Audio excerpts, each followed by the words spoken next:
আগরতলায় প্রকাশ্য দিবালোকে নাবালিকা ছাত্রীকে হেনস্থা, ধৃত রিকশা চালক। আগরতলায় প্রকাশ্য দিবালোকে এক নাবালিকা স্কুল ছাত্রীকে শ্লীলতাহানির চেষ্টার অভিযোগ ঘিরে তীব্র ক্ষোভ ও চাঞ্চল্যের সৃষ্টি হয়েছে। স্কুল থেকে রিকশায় চেপে বাড়ি ফেরার পথে ওই নাবালিকা স্কুল ছাত্রীটি রিকশা চালকের হাতে শারীরিক ও হেনস্থার শিকার হয় বলে অভিযোগ উঠেছে। তবে স্থানীয় ফুটপাথ ব্যবসায়ীদের তৎপরতায় বড়সড় বিপদের হাত থেকে রক্ষা পেয়েছে নাবালিকা স্কুল ছাত্রীটি। জনতা অভিযুক্ত রিকশা চালককে আটক করে গণধোলাই দিয়ে পুলিশে সোপর্দ করেছে। ধৃতের নাম রতন দেববর্মা। নাবালিকা স্কুল ছাত্রীটির অভিযোগ মূলে জানা গেছে, প্রতিদিনের মতোই স্কুল ছুটির পর বাড়ি ফিরছিল ওই নাবালিকা স্কুল ছাত্রী। সে একটি রিকশায় চড়ে আসছিল। অভিযোগ, নির্জনতার সুযোগ নিয়ে চলন্ত রিকশাতেই চালক রতন দেববর্মা ও নাবালিকার সঙ্গে অশালীন আচরণ শুরু করে। শুধু তাই নয়, তাকে জোরপূর্বক স্পর্শ করারও চেষ্টা চালানো হয় বলে অভিযোগ। আচমকা এই ঘটনায় আতঙ্কিত হয়ে চিৎকার শুরু করে ওই নাবালিকা। ছাত্রীর চিৎকার শুনে রাস্তার পাশে থাকা কয়েকজন ফুটপাথ ব্যবসায়ী ও পথচারী দ্রুত ছুটে আসেন। তারা রিকশাটি আটকে ওই নাবালিকাকে উদ্ধার করেন। এরপরেই উত্তেজিত জনতা অভিযুক্ত রিকশা চালককে ঘটনাস্থলে আটকে রেখে গণধোলাই দেয়। ঘটনার খবর পেয়ে দ্রুত সেখানে পৌঁছান নাবালিকার বাবা মা ও আত্মীয় স্বজনরা। খবর দেওয়া হয় পুলিশকেও। আগরতলা পশ্চিম থানার পুলিশ ঘটনাস্থলে এসে অভিযুক্ত রিকশা চালক রতন দেববর্মাকে গ্রেপ্তার করে থানায় নিয়ে যায়। এদিকে এই ঘটনাকে কেন্দ্র করে এলাকায় ব্যাপক উত্তেজনা ছড়ায়। ধৃত রিকশা চালকের কঠোর শাস্তির দাবি তুলেছেন স্থানীয় বাসিন্দা ও নাবালিকার পরিবার। ঘটনার পর আমাদের সংবাদ মাধ্যমের অফ ক্যামেরায় নাবালিকার বাবা জানান, ব্যবসায়ীদের তৎপরতায় অল্পের জন্য বড় বিপদের হাত থেকে রক্ষা পেয়েছে তার মেয়ে। তবে এরই মধ্যে ঘটনা ভিন্ন খাতে ঘোরানোর চেষ্টা চলছে বলে অভিযোগ উঠেছে। জানা গেছে, অভিযুক্ত রিকশা চালক রতন দেববর্মা যে মালিকের রিকশা চালাতো, তিনি থানায় গিয়ে ধৃতকে মানসিক ভারসাম্যহীন বা পাগল বলে প্রমাণ করার চেষ্টা চালাচ্ছেন। পুরো ঘটনার নিরপেক্ষ তদন্ত শুরু করেছে পশ্চিম থানার পুলিশ।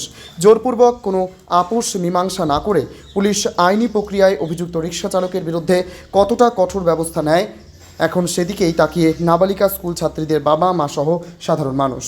ত্রিপুরা থেকে বিক্রম কর্মকারের report, crime press Bengal news.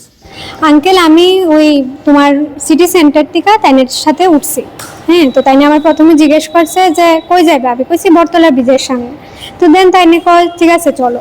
তো এরপর আমি উঠছি, তাইনে নিচে ওই তাইনে আমি কইছি 50 টাকা ভাঙতে হবে না। তাইনে আমি 50 টাকা দিছি। তাইনে আমার 30 টাকা আমার হাত মানে উড়াতের উপরে হাত রেখা, সেটা তাইনে আমার 30 টাকা দেয়। ইভেন আমার থেকে যখন টাকাটা নেয় তখনও আমার হাতের থেকে এমনভাবে টাকাটা নিছে। তো তারপরে আমি বলছি এটি আবার কোন ধরনের টাকা দেওয়ার সিস্টেম। তো তাই নিয়ে গেলো না না এটি এমনি লেগে গেছে আর কি। তারপরে উঠলাম। তো ওঠার পরে কিছুক্ষণ এই তোমার উড়াল ফুলের একটু এই জায়গাটার মধ্যে যে অনেকটি দোকান যে আছে, তো এইখানে তাই না আমার কয় তোমার বাড়ি কই। আমি কইছি আমার বাড়ি বটদোয়ালি। তাই না কয় যে তোমার আমার বাড়ি জিরানিয়া, যাইবানি তুমি আমার লোকে। আমি কইছি আপনার বাড়ি জিরানিয়া, আমি গিয়ে কি করব। কয় না না জিরানিয়া যাইবানি, চলো আমরা যাবো।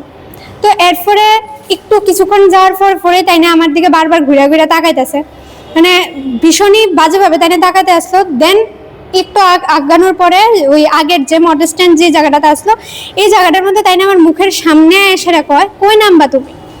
তো তারপরে আমি কইলাম আমার এক্ষুনি এই জায়গাটার মধ্যে নামাই দেন। দেন আমার নামাই দিয়ে তাই নিয়ে 1 মিনিটও করলো না, তাই নিয়ে সঙ্গে সঙ্গে গেছে। আমি দেন ফল আঙ্কেল তারা কইছি যে ফল যারা বিক্রি করতে আছে তারা কইছি যে আঙ্কেল ইমন ইমন কইছে, তারা চিন্না সেরা জারি এটা দেবর মালুকটা এরকম ইমন আরেকবারও কেউ কি জানি হয়েছিল, তখন করছে। তো তখন তারা চিনছে জারি দেবর মানি। তো এরপরে তাই নিয়ে ধরে আনছে। কোনো ধরনের জুজু বুঝতে করছে না, জুলে তোমার মানে কোনো জায়গাতে নেওয়ার চেষ্টা করছিল না না না, চাইনা খালি জিজ্ঞেস করছে যে যাইবানি আমার লগে চলো। আমি কইছি আমনের বাড়ি জিরানিয়া, আমি কি করুম গিয়ে সেটা। নাম রতন দেববর্মা, বাড়ি জিরানিয়া। মালিকের নাম কি? অনিল স্যার না ডকুমেন্টস কি আছে? আধার কার্ড আছে, লাইসেন্স আছে? তুমি লাইসেন্স রিক্সা চালাও কেমনে? তোমার লাইসেন্স নাই তো? ঠিক আছে, রিক্সা থাকলে আমার দিকে লাগবে। তোমার লাইসেন্স এরা কইছো ড্রাইভিং লাইসেন্স লাগে না?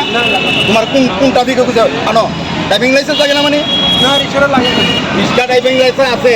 তোমার পরিচয় আগরতলা পরিচয় ছাড়া তুমি রিক্সা চালাতে আধার কার্ড আছে?